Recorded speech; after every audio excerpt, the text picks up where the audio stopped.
There are questions that open the gates of light, and there are questions that quietly close them. There are inquiries born from humility, longing, and thirst for guidance. And there are questions born from resistance, ego, and subtle rebellion. In Surah Al-Baqarah, verse 108, Allah addresses not merely the tongue that asks, but the state of the heart from which the question emerges. The verse states, "Or do you intend to ask your messenger as Moses was asked before? And whoever exchanges faith for disbelief has certainly strayed from the soundness of the way." This verse is not a prohibition of sincere inquiry. Islam has never silenced reflection. Rather, it is a warning against a spiritual posture, the posture of defiance disguised as questioning. Let us walk through this verse phrase by phrase, with reverence, clarity, and depth. Or do you intend to ask your messenger? The verse begins with a subtle awakening. Or do you intend? This is not merely about an action. It is about intention. Before the tongue moves, the heart inclines. Before a question forms, something within either bows or resists. In the Sufi path, the heart is seen as a mirror. When polished by humility, it reflects divine light. When clouded by pride, it reflects distortion. Allah does not say, "Do not ask." He says, "Do you intend to ask?" The spiritual emphasis lies in why one asks. Is the question born from a desire to understand and submit, or a desire to test, challenge, and delay obedience? The messenger, peace be upon him, was sent as mercy, not as an object of trial. When a heart begins to treat revelation as something to negotiate, it subtly elevates its own judgment above divine wisdom. The first veil between the servant and Allah is the illusion of self-sufficiency. A questioning spirit rooted in ego whispers, "I will obey once I am convinced on my terms." But submission is not intellectual defeat. It is spiritual alignment. As Moses was asked before, here the verse draws us into history. The reference is to the children of Israel with Moses, peace be upon him. They did not merely ask for clarification.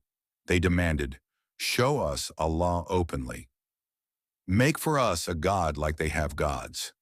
We will not believe until..." Their questioning became bargaining. Their inquiry became resistance.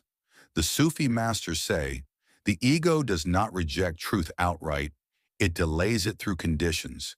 Instead of, "We hear and we obey," the soul says, "We hear, but explain more, prove more, accommodate more." The difference between the Ummah of Muhammad and previous communities is not intellectual capacity. It is readiness to surrender. Where Musa's people often said, "We hear and we disobey," the companions of Muhammad, peace be upon him, said, "We hear and we obey." The Quran is reminding the believers, do not let the disease of conditional faith enter your hearts. Because when faith becomes conditional, it stops being faith. And whoever exchanges faith for disbelief. Now the verse shifts from question to consequence. To exchange faith is not necessarily to abandon Islam outwardly. The Sufi understanding is deeper. Faith is trust. Disbelief in this context can mean distrust. When a servant begins preferring his own reasoning over divine command, he has, in subtle form, exchanged reliance upon Allah for reliance upon himself. The transaction is internal before it is external. He does not declare disbelief, but he lives it in fragments. Each time he resists surrender, he trades serenity for anxiety, reliance for control, submission for stubbornness. This is not about theology alone. It is about orientation of the heart. The Sufi masters describe iman as light placed in the heart. Doubt is not the enemy, arrogance is. Doubt that seeks clarity is light. Doubt that seeks dominance is darkness. When questioning becomes habitual defiance, the light begins to dim, has certainly strayed from the soundness of the way. The Quran describes the straight path as sawa as-sabal, the balanced, upright road. Straying is not always dramatic. Sometimes it is subtle deviation, a small shift in intention, a slight preference for ego, a quiet habit of inward resistance. The path remains straight. The heart bends. Sufism teaches that the greatest loss is not knowledge, it is alignment. The straight path is not merely law, it is harmony with divine will. When a servant lives in surrender, he feels lightness even in hardship. He feels certainty even in confusion. He feels intimacy even in silence. But when he exchanges trust for resistance, the heart becomes heavy. The soul becomes restless. Worship becomes burden instead of intimacy. This is the spiritual meaning of straying. The hidden mercy in this warning notice. The verse is not condemning curiosity. Islam is a religion of knowledge. It is condemning ego-driven confrontation with revelation. The Quran repeatedly invites reflection. Do they not reflect? Do they not ponder? But reflection is different from rebellion. The Sufi path encourages questions that break the ego, not questions that inflate it. When you ask, how can I purify my heart? How can I draw nearer to Allah? How can I strengthen my trust? These are questions of assent. But when one asks, why must I submit? Why is this command necessary? Why does divine wisdom not match my reasoning? These are questions of resistance. The former increases iman, the latter risks exchanging it.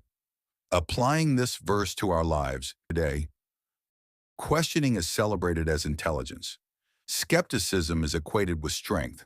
Submission is mistaken for weakness. But spiritual maturity is not blind acceptance. It is enlightened surrender. The prophet, peace be upon him, did not fear sincere inquiry. He feared hearts that demanded signs after signs. The children of Israel saw miracles splitting seas, yet their hearts remained unsatisfied. Miracles do not convince a resistant heart. Humility does. The real miracle is a heart that says, my Lord, I may not understand everything, but I trust you completely. That sentence alone is spiritual elevation. A moment of self-reflection. Pause for a moment. When you struggle with a divine command, when a decree feels heavy, when something in religion challenges your comfort, do you approach it as a servant seeking alignment or a negotiator seeking advantage? This verse invites you inward. It is not a threat. It is protection. Protection from becoming like those who saw signs yet demanded more. Protection from replacing surrender with skepticism. Protection from the subtle exchange that begins invisibly. A call to the heart. Before you close this reflection, ask yourself one final question. Is my relationship with Allah based on surrender or negotiation? If this reflection stirred something within you, if you felt a quiet awakening in your chest, then let it not end here. Return to this verse.